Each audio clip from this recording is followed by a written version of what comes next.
Assembly line में जब हम खड़े होते थे, प्रार्थना होती थी, all Indians are my brothers and sisters, सभी हिंदुस्तानी मेरे भाई और बहन हैं।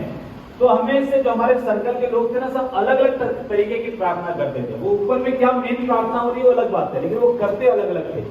कोई बोलता था all Indians are my brothers and sister except 10-15 10-15 लोगों को छोड़ के, कोई बोलता था 20-25 लोगों को छोड़ के, कोई थोड़ा ईमानदार आदमी होता था तो बोलता था कि एक को छोड़ के। तो अभी उस समय की बातें हैं, बट आश्रम में आने के बाद कहीं ना कहीं आपका चरित्र का स्तर जितना ऊंचा होता है, उतना ही ऊंचा आपकी इनकम, आपकी कामयाबी, आपकी सक्सेस का लेवल होता है। यस। ठीक है, अगर आप आश्रम के अलावा कुछ भी और करते तो ये बात मैं आपसे नहीं करता। आप कुछ भी करते, आप दुकानदार होते, आप कोई नौकरी कर रहे होते, कोई और धंधा कर रहे होते, तो वहां पर आपको ग्राहक को एक बार माल बेचना था।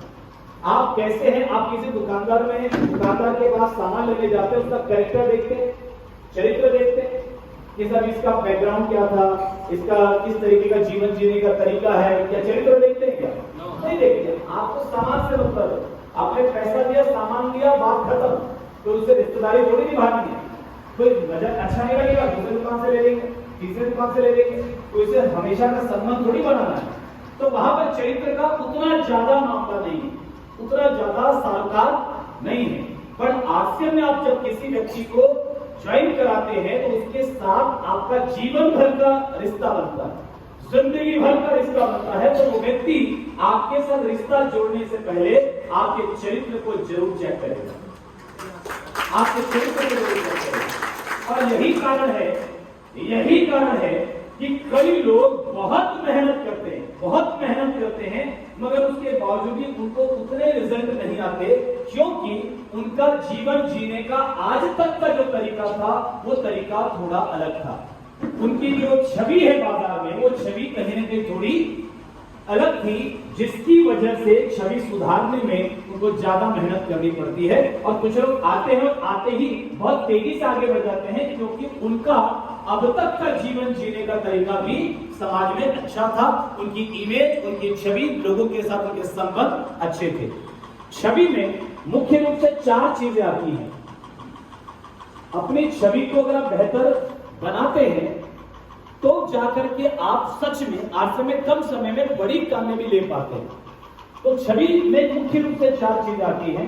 पहला आता है आपका कैरेक्टर, आपकी इमेज में सबसे पहला है आपका कैरेक्टर, आपका चरित्र। अगर आप महिला हैं तो पुरुषों के प्रति, और पुरुष हैं तो महिलाओं के प्रति आपका नजरिया क्या है, देखने का तरीका क्या है। मेरे अपलाइन में जब मैं लगभग बहुत कम उम्र में मैं आ गया था आश्रम में, मुझे आश्रम में 22 साल हो गए, तो बहुत कम उम्र में आ गया था, मेरी उम्र कम थी। तो मेरे अपलाइन ने मुझे बहुत ही अच्छे तरीके से ये समझाया काउंसलिंग करके कि सचिन बेटा, जिस उम्र में तू है और जिस धंधे में तू है, यहाँ पर तेरे पास भटकने के बहुत मौके मिलेंगे, तुझे तेरे चरित्र से नीचे गिरने के बहुत सारे मौके मिलेंगे। कई बार लोग